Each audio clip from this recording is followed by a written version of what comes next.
Hello everyone, good morning. কেমন আছো তোমরা সবাই? আশা করছি সবাই অনেক ভালো আছো, আর আমিও বেশ ভালো আছি। আমি মিষ্টু। আমার এই ছোট্ট পরিবারে তোমাদের সবাইকে অনেক স্বাগত। আজকে হলো রবিবার, আর এখন বাজে সকাল 8টা। এখন থেকে আমি তোমাদের সবাইকে সাথে নিয়ে আমার ব্লগটা শুরু করছি। আশা করছি আজকের ব্লগটা তোমাদের অনেক ভালো লাগবে।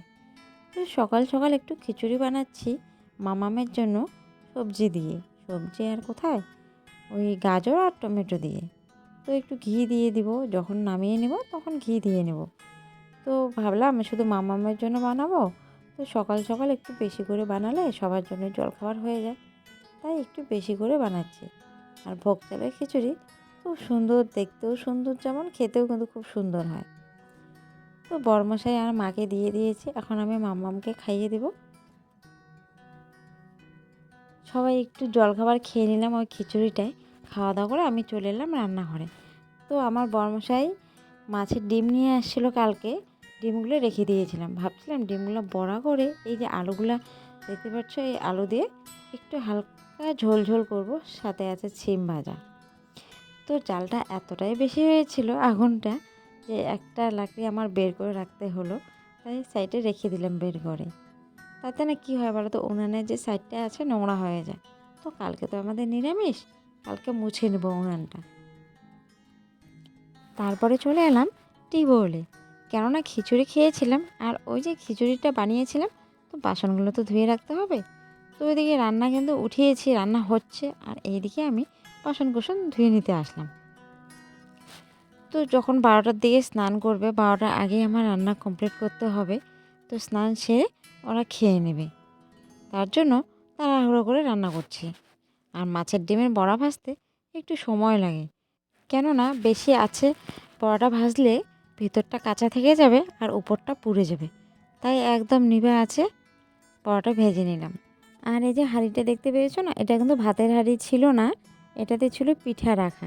তো আজকে আমাদের পিঠা শেষ হলো, তবে পৌষ সংক্রান্তির পিঠা না, তারপরে আমরা ভেজেছিলাম, মোটামুটি তো 2-4 দিন হলো।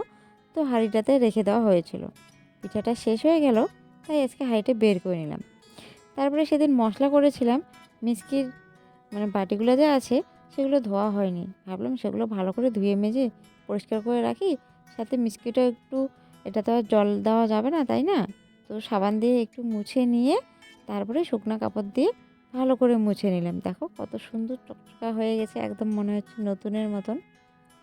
তারপরে ওই ধুয়ে নেওয়া বাসনগুলো একটু উপুড় করে রেখে দিচ্ছি, জলটা পড়ে যাবে বলে।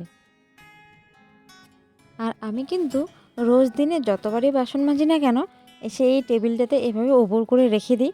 আর যখন জলটা ঝরে পড়ে যায়, তখন কিন্তু আমি ঝুড়িতে রেখে দিয়ে আসি রান্নাঘরের ভিতরে।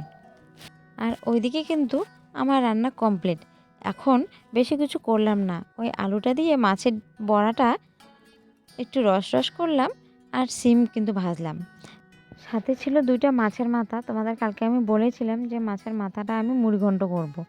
তো মা বললো মুড়িঘণ্ট করতে হবে না, যে আলু দিয়ে যে সবজিটা করবি সেখানেই দিয়ে দে। তো দেখো এতে কিন্তু আমি মাছের মাথাটাও দিয়ে দিয়েছি। আর বাসনগুলো রেখেছিলাম বলে টি টেবিলটাতে কিন্তু অনেক জল পড়ে আছে, তো সাথে টি টেবিলটাও আমি মুছে নিলাম।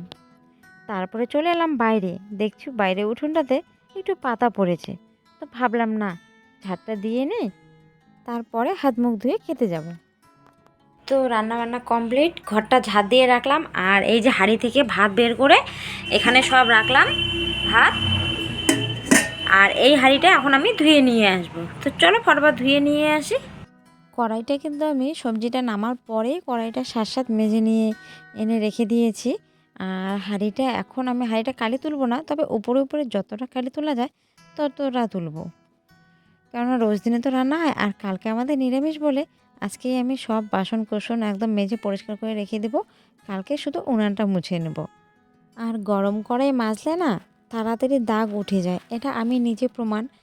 সবজি নামিয়ে রেখেই সাথে যদি কড়াইটা মেজে রাখা যায়, তো কষ্টটা কম হয়, আর খুব সহজেই যে দাগগুলো যে বসে সেই দাগগুলো উঠে যায়, আর পরিষ্কারও হয়ে যায় খুব সুন্দর তাড়াতাড়ি। তার জন্য আমি সবজি নামিয়ে আগে কড়াইটা মেজে নিই। আর এই হাঁড়িটা আমি তো প্রতিদিনই, তোমরা প্রায় দেখতে পারো যে আমি কিন্তু রান্নাবান্না সেরে হাঁড়ি কড়াই কিন্তু সব ধুয়ে রেখে দিই। আর হাঁড়িটাতে কিন্তু আমি পুরো কালি তুললাম না, যতটুকু ওঠে ততটুকুই তুলে দিলাম, বাকিটা থেকে গেল। তো এদিকে বর নিয়ে এসে পাঙ্গাস মাছ। তো আমি কিন্তু এই মাছটা একদমই খাই না, আমার কেন জানি না গন্ধ লাগে।